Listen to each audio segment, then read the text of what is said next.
ya biasa kalau anak SMA kan sering ngarang-ngarang bebas seperti itu ya. Nah itu kan aku biasanya dulu itu nulis di aplikasi Wattpad dengan nama pena Sajak Yunoya. Cuman di situ ceritanya belum selesai ya karena aku juga punya blog sendiri itu namanya Sajak Yunoya dan stagnan juga.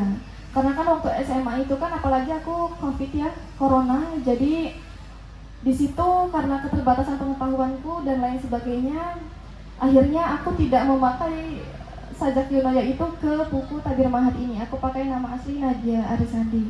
Untuk artinya sendiri karena sudah lama ya Kak, aku juga sudah lupa apa itu Sajak Yunoya. Intinya itu adalah sebuah keindahan dan juga keestetikaan seperti itu.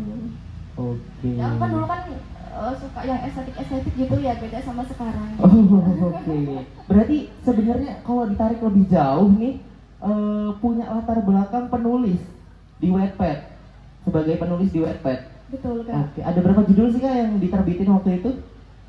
Ongoing ya Kak. Ongoing, oke. Dua judul. Romance. Oke. Karena kan waktu itu kan sesuai dengan jalan pikirku ya Kak, karena itu Betul. masih SMA, jadi ya udah romance aja kayak gitu. Jadi ini versi hijrahnya ya, Sajak apa ini? Masya Allah. Tabir Mahat, sorry. Oke, tertarik banget nih Sajak Yunonia, Sajak keindahan mungkin ya. Iya betul Kak. Oke Kak Nat, mungkin kita cukupkan dulu. Kalau Kak Nadia kita bergeser ke reviewer, salah seorang pegiat literasi juga nih, Kak Ahmad Jazuli yang udah menyelesaikan membaca novelnya Kak Nadia. Gimana Kak? Yes, Yes, boleh dikasih apa nih? Jangan di-rate ya, kalau di-rate nanti waduh 1 gitu, kasihan nggak ada dia. Pertama, saya ucapkan selamat Kak Nadia Arisandi yang udah nulis dan menerbitkan buku. Saya ucapkan panjang umur buat penulis sekaligus Kiai Hamid Asrori, juga mungkin juga penerbit Grimedia Publishing yang udah kemudian melahirkan buku. Dan semoga ini menjadi semangat teman-teman yang hari ini juga baik hadir, ngebaca bukunya, termotivasi kemudian jadi boster. Jadi saya takut ya, jadi boster ternyata. Jadi pertama ngebaca buku, pas menerima buku ini tanggal 12. Jadi masih ini Kak, izin masih mengingatkan lagi 12 Agustus sebelum hari proklamasi. Ya, dapat tanda tangan ini juga sama penulisnya. Saya rasa mungkin ini momen juga ya buat kalian yang hari ini bisa mendapatkan bukunya dan kemudian mumpung ketemu sama penulisnya. Nah teman-teman, Kak Na dan Kak Faisal, izin sih.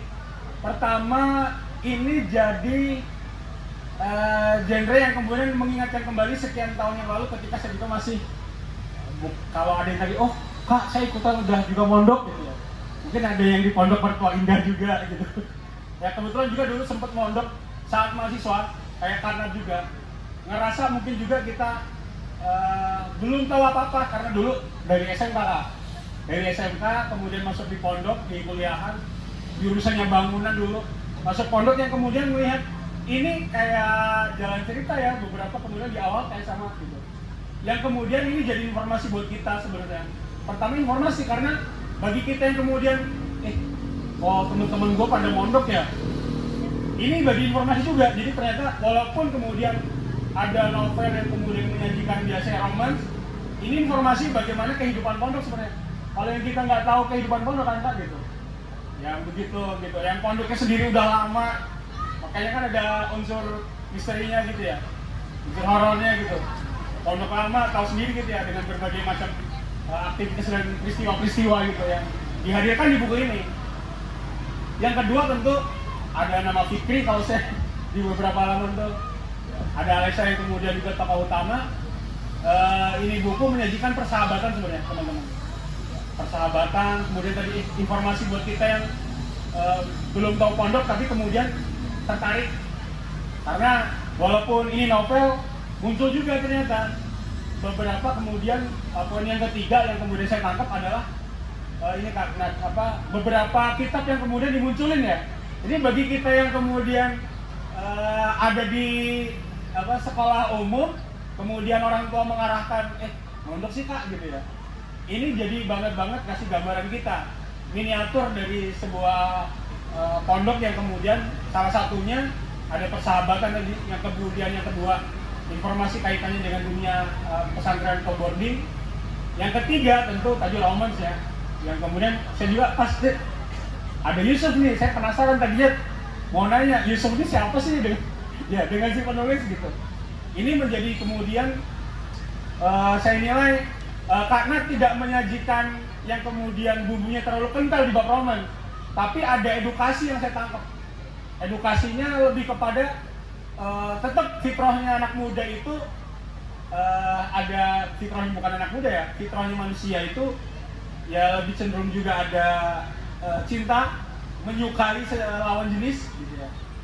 Yang kemudian si penulis memaparkan ya walaupun kemudian kita punya perasaan suka gitu, tapi ada batas-batas syar'i yang kemudian di buku ini, di novel ini kemudian ditulis dan disuguhkan kepada kita. Ini menjadi bagian juga penting sih hari ini di dunia yang kemudian semakin kesini semakin seru tantangannya. Gitu sih Kak Nat dan Kak Faisal. Sama yang ketiga yang kemudian menjadi ingatan saya di buku ini ketika ngebaca itu ada pertumbuhan karakter ya dari si yang diceritakan si Alessa. Yang awalnya dia agak galau, lanjut nggak ya gitu. Kemudian kekuatan Pak Kiai